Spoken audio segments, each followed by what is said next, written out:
Rahajeng siang anak negeri. Bersama aku Saputra Kori, kita akan menjelajah potensi alam yang ada di Kabupaten Buleleng di Bali Utara. Mulai dari bongkar muat kapal pencari tuna di daerah Tejakula, dan aku akan olah jadi sate dan belayak tuna. Dari pantai kita ke dataran tinggi Pedawe. Aku akan mengolah tanaman pakis menjadi tumis dan urap. Seperti apa ya rasanya? Dan terakhir, aku akan mencicipi kue khas Buleleng, yaitu lakla. Tapi kita akan olah dengan campuran duren. Mantap deh rasanya. Tetap di jejak anak negeri ya, karena alam memberi banyak manfaat.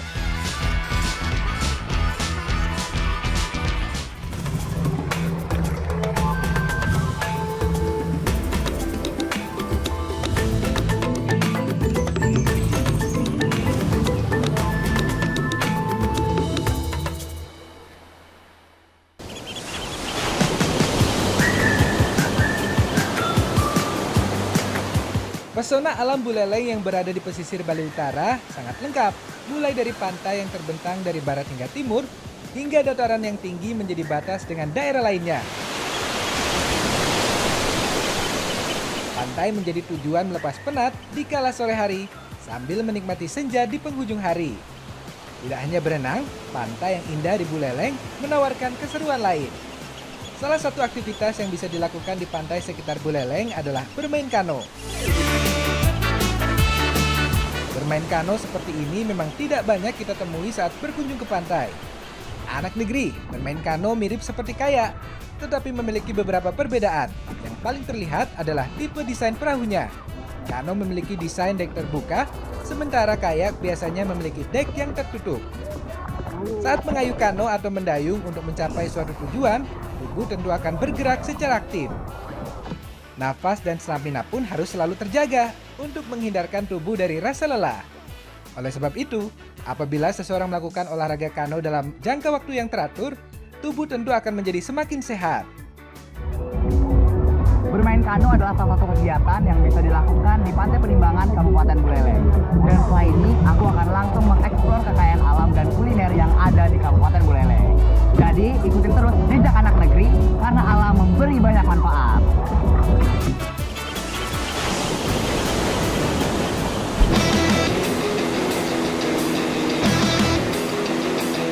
Habis refreshing, sekarang kita ke Tejakula.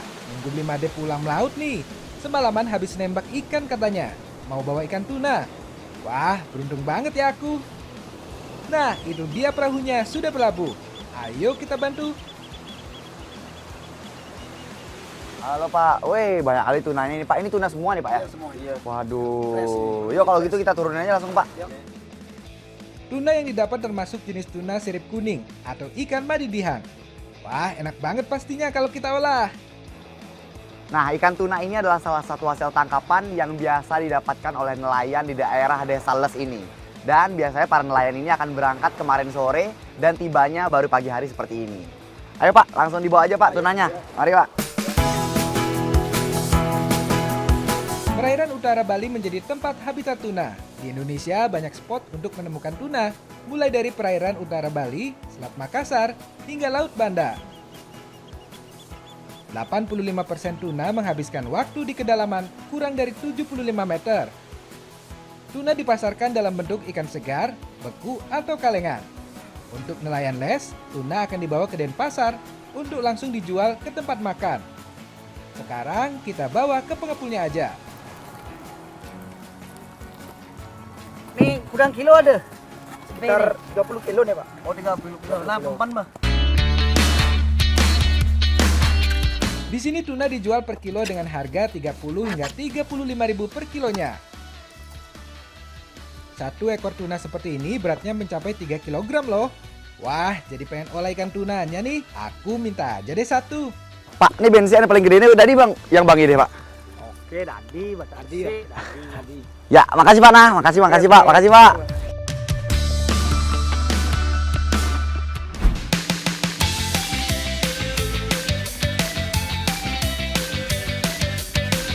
Ikan tuna terkenal dengan omega 3 yang tinggi, sehingga banyak sekali olahan tuna yang kita kenal, terutama sushi yang disukai masyarakat Jepang. Nah, sekarang saya, Ibu Eka dan Sekar akan memasak B belayak yang berbahan dasar tuna. Oke, Bu, kira-kira jadi ini kori apa yang ngidak bantu lu ini pertama Bu? Ikannya potong. Potong ikan. Oke, siap, Bu. Nah, karena di Buleleng terkenal dengan belayak, kita akan olah belayak tuna. Ikan tunanya kita potong dulu sesuai dengan kebutuhan. Untuk membuat belayak, yang digunakan hanya dagingnya saja ya. Kita seset seperti bikin sushi. Potong kotak-kotak dagingnya agar mudah diolah.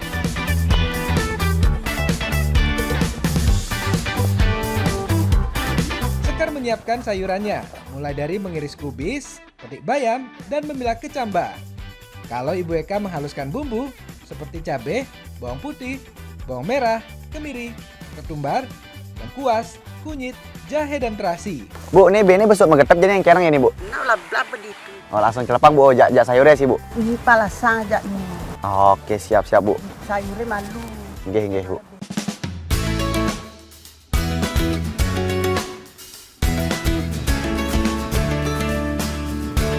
Sekarang aku mau rebus sayur dan ikannya dulu nih. Tapi satu persatu ya, nggak boleh disatukan. Kalau merebus sayurannya nggak lama, sampai layu saja. Lalu tiriskan. Selanjutnya, rebus daging tunanya. Untuk merebus tuna juga harus diperhatikan waktu dan suhunya. Suhu paling baik untuk merebus tuna adalah kisaran 80 derajat dan hanya 7-8 menit saja. Sementara aku merebus ikan tuna, Sekar menyiapkan santan beserta bumbu yang telah dihaluskan.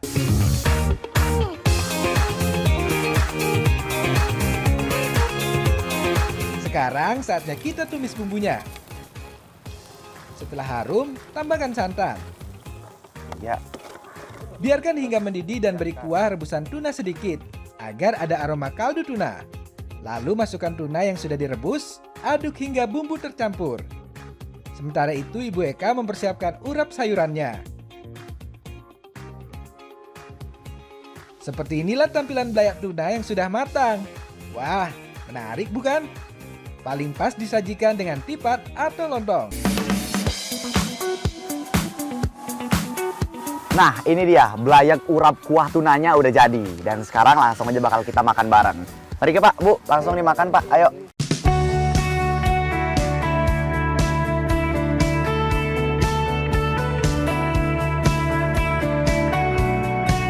Ikan tuna memiliki kandungan antioksidan dan asam lemak omega 3 yang dipercaya dapat mencegah pertumbuhan sel kanker dalam tubuh. Nah, belayak ini rasanya itu gurih pedas dan akan tambah pas ketika ditambahkan dengan urap sayur yang masih segar. Pokoknya ini tuh mantap banget, apalagi tekstur dari tunanya itu sangat empuk. Jadi kalau misalnya dimakan di siang hari ini jadi makin enak. Mari Pak, Bu, ayo langsung makan lagi.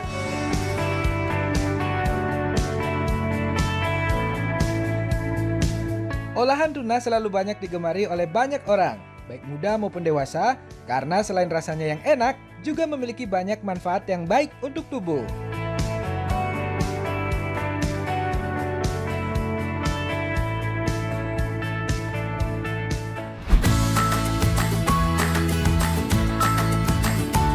Kalau tadi tunanya dicampur dengan bumbu belayak, sekarang kita akan bakar tunanya.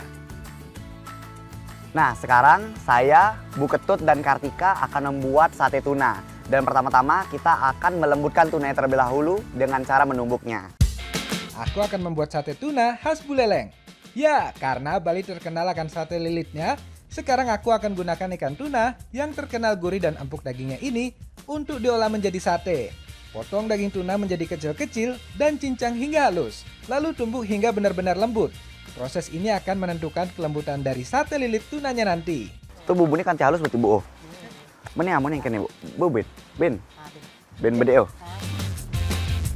Biar rasanya makin mantap, Ibu Ketut yang bikin bumbunya ya. Harus lengkap nih, mulai dari bawang merah, bawang putih, cabai, lengkuas, kunyit, jahe, kencur, terasi, serai, dan daun jeruk. Sedangkan Kartika menyiapkan kelapa parutnya untuk bahan tambahannya. Nah, jadi ini bumbunya celepang. Oke, siap, Bu.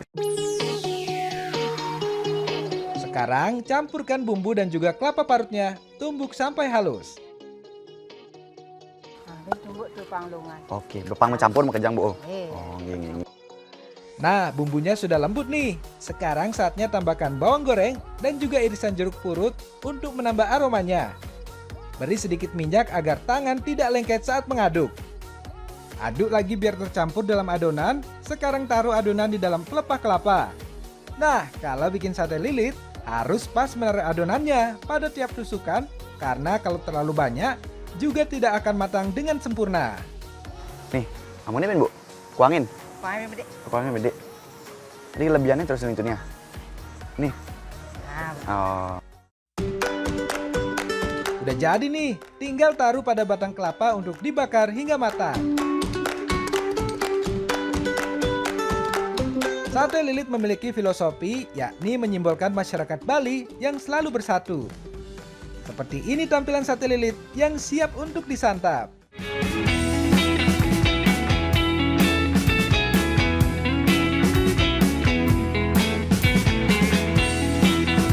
Waduh, ini aroma sate tunanya udah menggoda banget nih.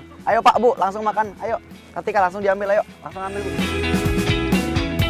Sate lilit juga menjadi simbol kejantanan pria. Sebab sate lilit sejak dulu hanya boleh dikerjakan oleh para kaum pria.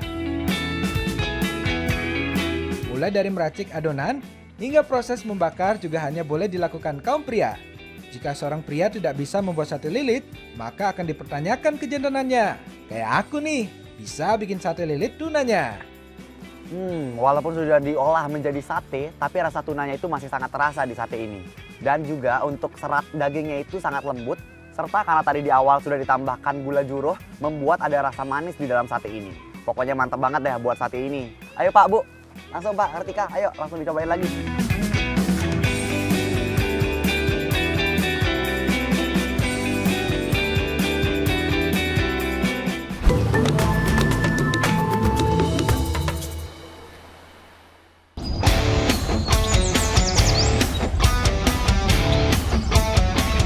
Tidak hanya pantai, kontur alam Buleleng juga dikelilingi bukit sehingga memiliki aneka sumber daya yang bisa diolah.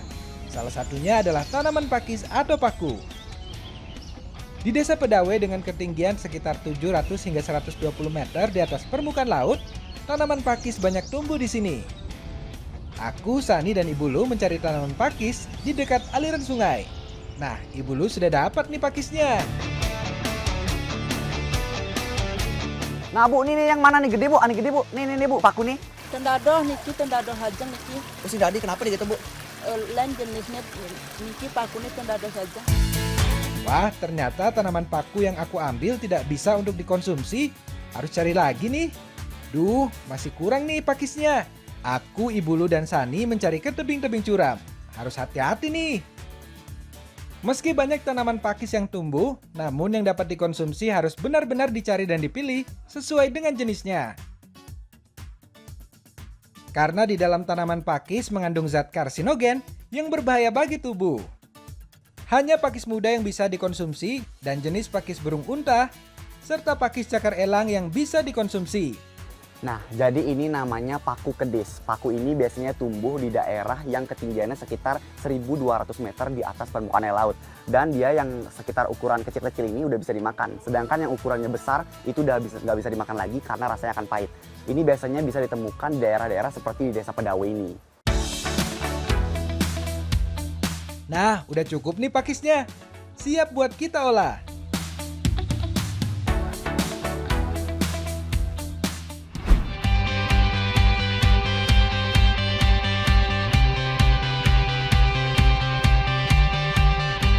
Nah, jadi hari ini aku, Sani, dan Ibu Lo akan masak urap paku. Dan pertama-tama kita akan membersihkan pakunya terlebih dahulu. Aku akan memadukan tanaman pakis dengan bumbu urap. Aku mencuci pakunya dari air mengalir untuk menghilangkan bakteri dan kotoran jadi lebih bersih dan sehat. Sani menyiapkan parutan kelapa dan Ibu Lu menghaluskan bumbu urap seperti bawang merah, bawang putih, terasi, dan cabai. Bu, ini pakunya bekedas yang sekarang ya nih Bu? Langsung isep gini Den. Ya. Sudah cuci bersih, langsung aja pakunya kita rebus. Gak usah lama-lama, yang penting pakunya sudah layu. Untuk jenis tanaman paku agar nutrisinya tidak terlalu hilang, idealnya direbus sekitar 3 hingga 5 menit. Lalu tiriskan. Angkat bet. Oh, nggih. Ke Lebang. Langsung Cilepang, Bu. Ah. Sebenarnya sayur paku mengandung asam sikimat yang bisa menyebabkan gangguan pada pencernaan. Namun sampai sejauh ini belum ada kasus keracunan akibat mengonsumsi sayur pakis. Racun pada tanaman paku mudah larut di dalam air atau mudah rusak oleh panas. Karena itu, untuk mengkonsumsi paku atau pakis harus selalu dimasak sebelum dikonsumsi. Sekarang bikin bumbu rapnya dulu ya. Tumis bumbu sampai harum, aduk hingga rata, dan tambahkan parutan kelapa, lalu tumis hingga tercampur rata. Nih, sampai pidan nih nyana aduk-aduk nih, Bu. Dipesap dari bangkit. Oh, benjapnya yang kesepanan ya. Kalau aroma bumbu sudah tercium, langsung saja kita angkat bumbu urap dan langsung taruh di atas rebusan paku. Urap sendiri memiliki berbagai macam bentuk tergantung dari daerahnya. Di Bali, urap dibuat cukup sederhana dengan tidak menggunakan banyak bahan. Ciri khas dari urap adalah tidak ada tambahan daging, jadi cocok bagi vegetarian. Nah, ini dia urap pakunya udah jadi. Tapi sebelum makan, sekarang kita harus aduk-aduk dulu supaya urap sama pakunya tercampur rata. Urap disamakan dengan salad yang biasa disajikan untuk makanan western karena berbahan dasar sayuran. Kandungan zat besi dalam sayur pakis dapat membantu tubuh untuk meningkatkan produksi sel darah merah yang sehat. Selain itu, kandungan tembaga membuat darah kaya akan oksigen sehingga fungsi tubuh dapat berjalan secara optimal.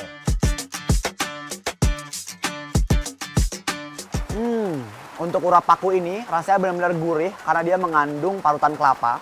Dan untuk pakunya sendiri, dia teksturnya lembut karena tingkat kematangan itu juga sudah pas. Apalagi ditambah dengan nasi putih hangat, jadi makin lezat. Ayo Pak, Bu, Sani, makan.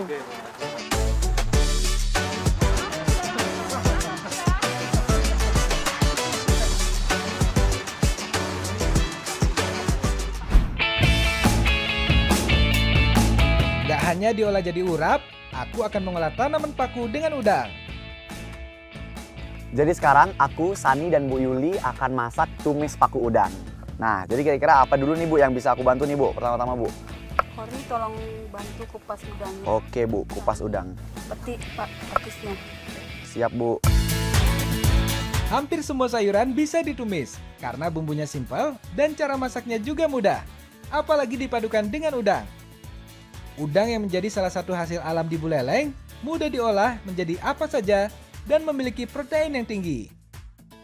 Karena dipadukan dengan paku, udangnya harus dikupas dan yang digunakan dagingnya saja.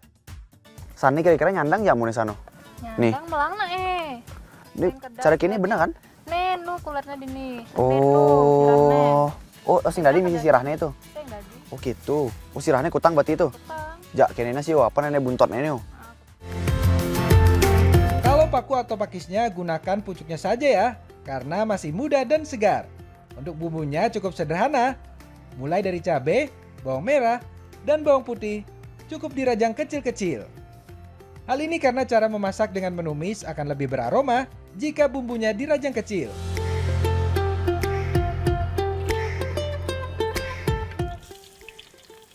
Sekarang kita tumis bumbunya terlebih dahulu, tunggu hingga aromanya keluar. Selanjutnya masukkan udang dan tambahkan air secukupnya. Aduk sebentar saja. Setelah air mendidih, masukkan paku, cukup ratakan dan tidak perlu diaduk terlalu sering, karena akan membuat hancur tanaman paku dan juga tidak cepat matang. Udang dimasukkan terlebih dahulu karena memiliki tingkat kematangan yang lama dan tekstur yang cukup tebal dibandingkan dengan paku. Bejaan nih Bu, sing belebeng nih Bu. Jadi bangkit Bu. Kalau menumis nggak perlu lama-lama matenginnya. Untuk sayuran cukup 5-7 menit saja. Hal ini untuk mencegah tumisan kehilangan rasanya dan juga tampilannya jadi tidak menarik. Nah ini dia, tumis paku udangnya udah jadi nih. Wih kelihatannya sih enak banget nih ya. Bu, Pak, mari ngajang yuk Sani. Ayo kita makan bareng. Ayo. Wah, pasti enak ini. Perpaduan udang dan juga sayur paku diracik menjadi tumis benar-benar nikmat. Seperti kita ketahui, udang memiliki kandungan antioksidan yang bisa mencegah proses penuaan dini pada tubuh kita. Namun jangan berlebihan mengonsumsi udang ya. karena dapat menyebabkan asam urat dan juga kolesterol. Buat tumis paku udang ini rasanya benar-benar enak banget. Terutama paku atau pakis ini yang walaupun dia awalnya itu berusaha dari tunas muda, tapi dia ketika dimasak jadi lembut banget. Serta rasanya itu juga lembut ketika masuk mulut. Selain itu juga tumis ini udah nggak ada rasa pahitnya sama sekali.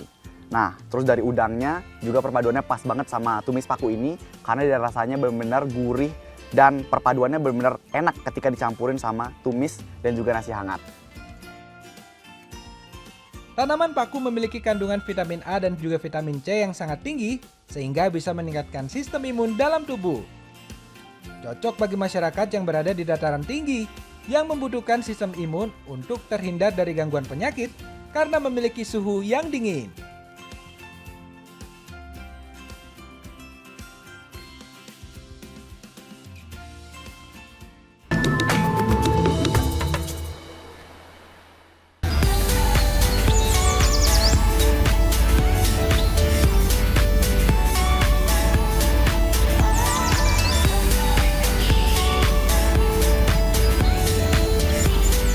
Salah satu kekayaan di Desa Pedawe adalah buah durian. Di sini pohon durian ada yang mencapai ratusan tahun, sehingga siklus berbuahnya berbeda dengan pohon durian yang ditanam secara cangkok. Aku sama Intan lagi bingung nih, mau cari durian yang mana ya? Nih, kenang cara ngali durian ini. Tenang nah. Kira-kira punya siapa ya? Mana pohonnya tinggi banget lagi? Ini dia. Kenapa dia ninggalin durian? Sing Pak yang mau kita durian Pak, tapi kenang cara nyema Pak. Anak nanti yang ulung. Oh. Binsep dan laut nak bermusimnya kalau ulung nih. Nah, dia jadi ulung tuh. Ini saja ya. Kalau pohonnya tinggi begini, memang harus nunggu jatuh nih duriannya. Wah, pas banget nih. Bareng bapak yang punya kebun. Bantuin aja cari durian yang jatuh. Pohon durian yang ditanam secara alami mampu tumbuh hingga ketinggian 50 meter. Ada beberapa cara untuk memanen durian. Jika pohonnya tidak terlalu tinggi, biasanya dengan dipetik atau diikat tali. Durian salah satu buah tropis yang tergolong mahal dan diminati oleh banyak orang. Bahkan pohonnya ada yang bertahan hingga 1 abad loh. Di Asia Tenggara, varietas durian bisa mencapai 500 jenis, di mana Indonesia terdapat 100 jenis buah durian. Namun jika pohonnya tinggi dan besar seperti ini, biasanya menunggu hingga buahnya jatuh. Jadi harus ada orang yang menunggu di kebun dan mencari setiap ada durian jatuh. Wah, lumayan juga nih duriannya. Banyak yang sudah jatuh. Jangan. Pak, ayo Tan, kali kongres embon lalu. Karena berada di dataran tinggi, cuaca di Pedawe memang cepat berubah. Kalau hujan begini mending neduh, sambil cobain duriannya deh. Nah, ini dia durian lokal Pedawe yang tadi baru aja jatuh dari pohonnya. Durian ini tuh diperkirakan kurang lebih usianya 200 tahunan dan rasanya itu juga manis banget serta dagingnya lembut. Pokoknya durian ini tuh benar-benar bikin nagih. Ayo Pak, Intan ambil lagi.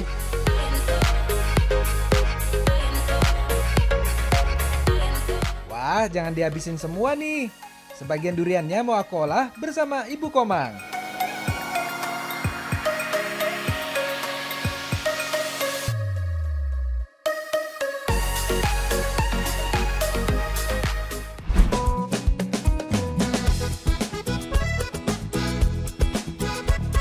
Nah, aku mau memadukan kue tradisional laklak dengan buah durian yang tadi aku dapat.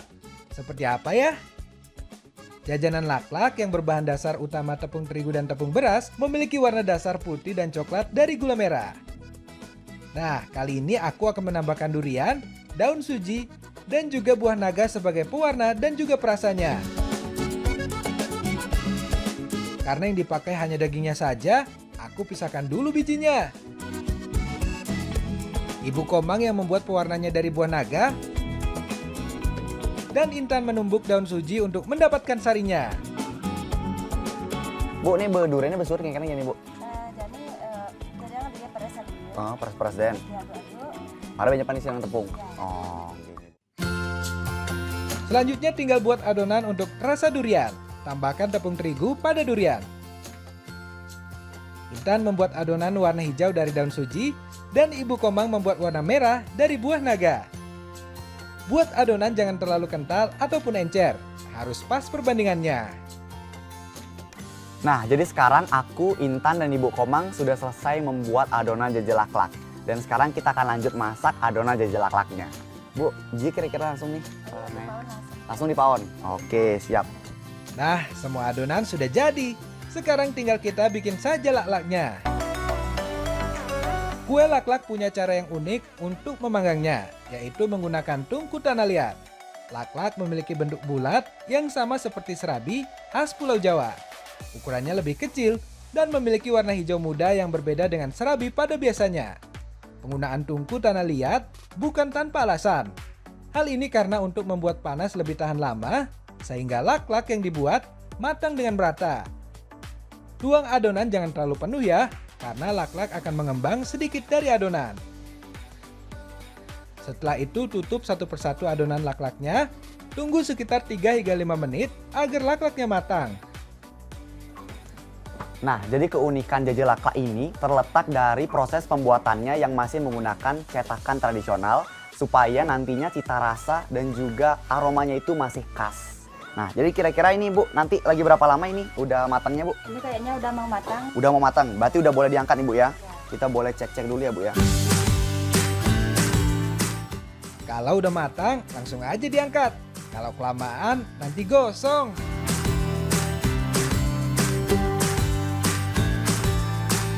Bu, ini jajah laklak berarti Bu peragat Bu? Berarti dah aja nih Bu? Beradi, tapi tambah pang lebih jalan. Di sini boleh bali pedawe aja kena nyok. Oh gitu. Tambah rasa dari negeri.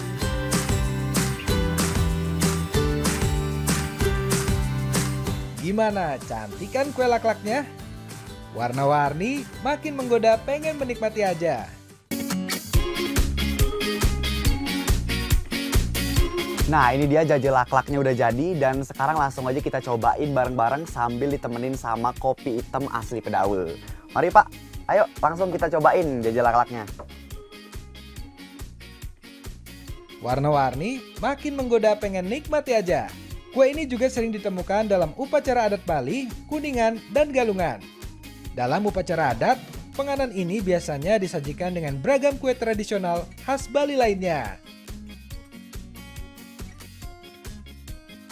Nah, jadi untuk jajah laklak ini, teksturnya itu sangat lembut karena terbuat dari tepung beras. Selain itu juga rasanya sangat manis dan gurih karena ditambahkan parutan kelapa serta lelehan gula asli Pedawe. Dan juga dari buah duriannya itu aromanya sangat khas dan sangat pas sekali. Jadi ini sangat cocok apalagi ditemani dengan kopi hitam.